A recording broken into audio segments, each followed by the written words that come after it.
हर हर महादेव, ओम काली, जय माँ शीतला। गुरु जी चरण स्पर्श, कोटि कोटि प्रणाम करते हैं हम आपको। तो चलिए, आज एक बात बतानी है। थोड़ी सी हंसी तो आ रही है मुझे, क्योंकि आज सुबह मुझे एक दो कॉल आए।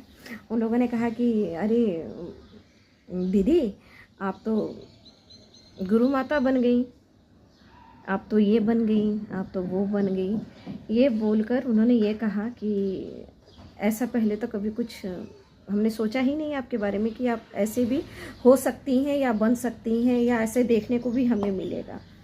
तो देखिए, उन लोगों को हम एक ही बात बताते हैं कि हम क्या हैं और क्या नहीं हैं। इसमें समय गंवाने से बेहतर है कि आप भी हमारे तरफ बनने की कोशिश कीजिए। अध्यात्म में आगे बढ़िए, स्पिरिचुअलिटी में आगे बढ़िए, स्नेह लगाइए, भाव लगाइए भक्त अपनी माता से, या देवी है, जो भी देवता हैं आपके, कुल देवी हैं, कुल देवता हैं, उनसे लगाइए। ज़रूर आपको ये स्थान, हमें तो क्या हर किसी को ये स्थान प्राप्त होने का मौका भगवान देता है। लेकिन आप रमे तो लेकिन रमना तो है ही नहीं। हमें तो बस वही आटा दाल घी में ही पड़े रहना है।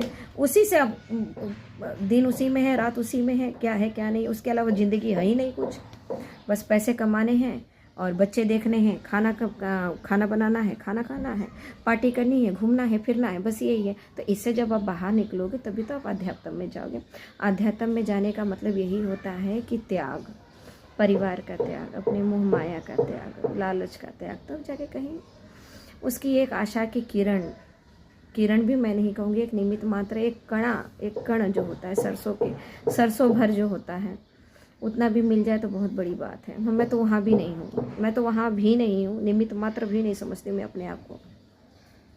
तो मैं उन लोगों को ये जवाब देना चाहती हूँ कि जो लोग कहते हैं कि ऐसा है वैसा है, तो ऐसा वैसा कुछ नहीं होता, कुछ भी इंस्टेंट नहीं होता। किसी भी चीज़ के लिए समय लगता है। एक बच्चा भी जब जन्म लेता है ना, तो उसे भी बड़ा होने में समय लगता है।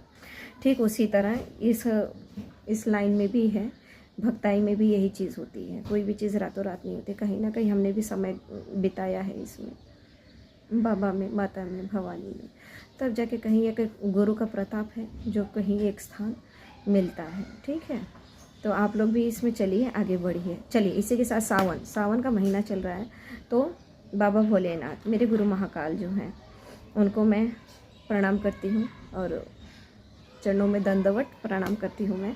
और मेरे जो गुरु हैं योगी आनंद जी, उनको मैं सादर प्रणाम, चरण स्पर्श, कोटि कोटि प्रणाम करती हूँ।